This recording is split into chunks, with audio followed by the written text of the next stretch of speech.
স্বীকার না করলেও মরে যাবে। চোখ বন্ধ রাখলেও কবরে যাইতে হবে, চোখ খোলা রাখলেও কবরে যাইতে হবে। কি বলে, রাজপ্রাসাদের মানুষটাও মরে যাবে, কুড়ে ঘরের মানুষটাও মরে যাবে। সুখের খাবার যার মুখে সেও মরে যাবে, ভিক্ষার থালা যার হাতে সেও মরে যাবে। যাবে না? তো যেটা নিশ্চিত অনিবার্য বাস্তবতা, যে মৃত্যুকে আড়াল করার, অস্বীকার করার, পাশ কাটার কোনোই ব্যবস্থা নাই, কোনোই ব্যবস্থা নাই। না না ক্ষমতা দেখাইয়া, না কাইন্দা কাইটা, কোনো সিস্টেম নেই। ক্ষমতা দিয়েও মৃত্যুকে ঠেকানো যাবে না, কাইন্দা কাইটাও কি করা যাবে না মৃত্যুকে। যেটা নিশ্চিত সেটাকে ভুলে যাওয়া কেন ভাই? কেন ভুলে যাব আমরা? আল্লাহ নবী সাল্লাল্লাহু আলাইহি ওয়াসাল্লামের যেই হাদিস আমি পড়ছি, এটাই নবীজি বলছেন, আকসিরু যিকরা হাদিমিল লাযযাত। আমার উম্মত প্রতিদিন বেশি বেশি ওই জিনিসটাকে স্মরণ করো যেটা তোমার সমস্ত স্বাদ, আহ্লাদ, সমস্ত ব্যস্ততা সবকিছুকে স্তব্ধ করে দিবে।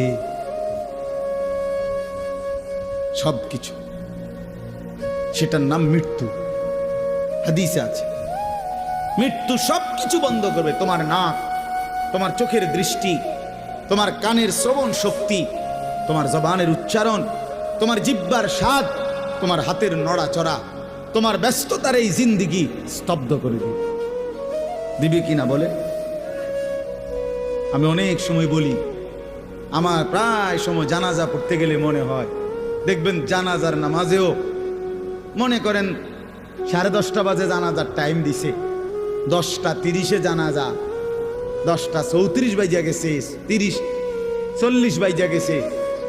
কিছু মানুষের এই পরিমাণ অস্থিরতা, এই মিয়া টাইম টেবিল ঠিক রাখো না, কইলা 10:30টায় জানাজা, 10টা মিনিট ওভার হয়ে গেছে, কতক্ষণ খাড় করায় রাখবা? মানে উনি ব্যস্ত, ওনার এই 10 মিনিট সময় নাই। আল্লাহর কসম বন্ধু, এই মানুষটাও এরকম ব্যস্তই ছিল।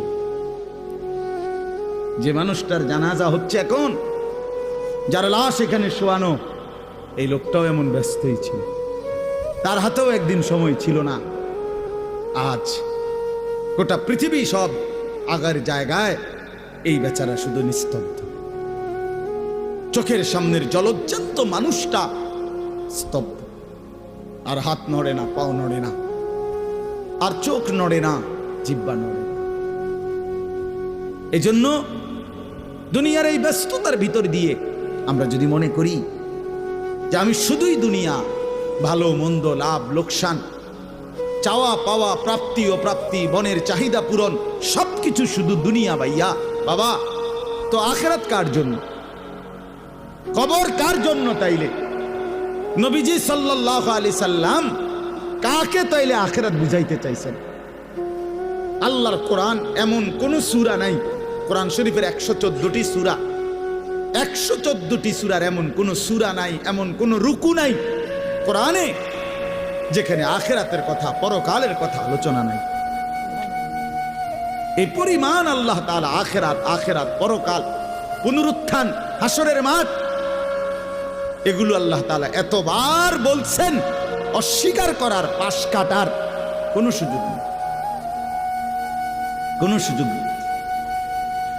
কোরআন শরীফে আছে সূরা মুলকের মধ্যে, জাহান্নামী যখন চিৎকার করবে, জাহান্নামের ফেরেশতারা তখন বলবে, আলাম ইয়াতিকুম নাদির, এই নাফরমান, তোমারে কি কেউ কোনোদিন জাহান্নামের ভয় দেখায় নাই?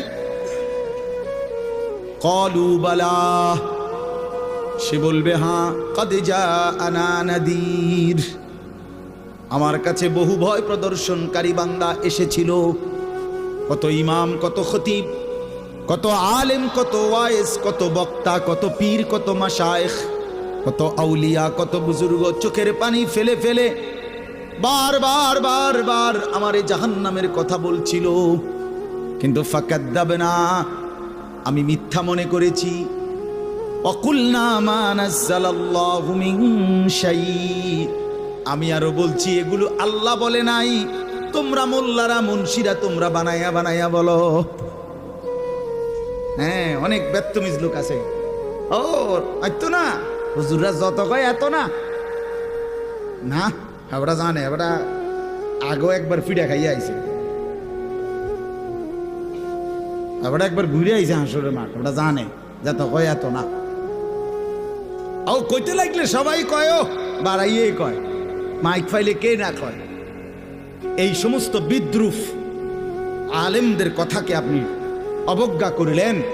আসলে তো আলেমদের কথা না, কথা যদি হুজুরের কথা হইতো তাইলে না হয় আপনি ফেলে দিতেন, কিন্তু জবানে না হুজুরের কথা, তো সরাসরি আল্লাহর কথা, তো রাসূলুল্লাহর, আল্লাহর, তো সে কথা প্রত্যাখ্যান করলেন কেন? আপনি আমার কথা, আমার ব্যক্তিগত যদি কথা হয় সেটা ফেলে দেন, কথা বোঝেন নাই। কিন্তু উলামায়ে কেরাম আপনাদেরকে নসিহতের মাধ্যমে নিজের ব্যক্তিগত হুজুরদের কথা বলে না, কথা বলেন না কেন? কার কথা বলে? আল্লাহর কথা বলে, রাসূলুল্লাহ সাল্লাল্লাহু আলাইহি সাল্লামের কথা বলে, তো সেটা বাদ দিলেন কেন? সেটা বাদ দিবেন। আমার ব্যক্তিগত কথা তো আপনাদের ধরতে বলি নাই, আমার ব্যক্তিগত কথা বলি, আপনারা দেখি গ্রহণ করেন কিনা বলেন। মনে করেন আমি কুমিল্লা ক্যান্টনমেন্ট থাকি, ময়নামতি সাহেবের বাজার, আমার মাদ্রাসা বাসা ওইখানে। তা আমি কুমিল্লা ক্যান্টনমেন্টে একটা বড় টাওয়ার আছে, গুমতি টাওয়ার। এই গুমতি টাওয়ারের নিচে আন্ডারগ্রাউন্ডে মুদি দোকান এবং তরি তরকারির দোকান। আমি প্রত্যেক দিন ওইখানে তরি তরকারি এবং মুদি যত মাল, এই যে পেঁয়াজ রসুন আদা তেল এগুলো এবং মাছ তরকারি, এগুলো ওই গুমতি টাওয়ার থেকেই সবসময় কিনি। আপনারাও সবাই নিয়ত করেন ইনশাআল্লাহ এখন থেকে সবাই কুমিল্লা ক্যান্টনমেন্ট গুমতি টাওয়ার থেকেই তরকারি এবং চাল ডাল তেল কিনবেন, বলেন ইনশাআল্লাহ। কথা বলেন না তো, তা আপনি কি বলবেন? কি কি হুজুর আপনি পাগল হইলেন? আমি কিনতাম, আমার আমনের ক্যান্টনমেন্ট আমি কিনতাম যাবো, আমাকে দেশে কি মাছ তরকারির অভাব পড়ছে নি? ঠিক কিনা বলেন না কেন? তাহলে এইটা না আমার ব্যক্তিগত কথা, কথাটা আমার বুঝছেন নি? এইটারে তো আপনারে মানতে কই নাই আমি তো বলি না আপনারে যে আপনি আমার লগে গিয়ে বাজার করেন।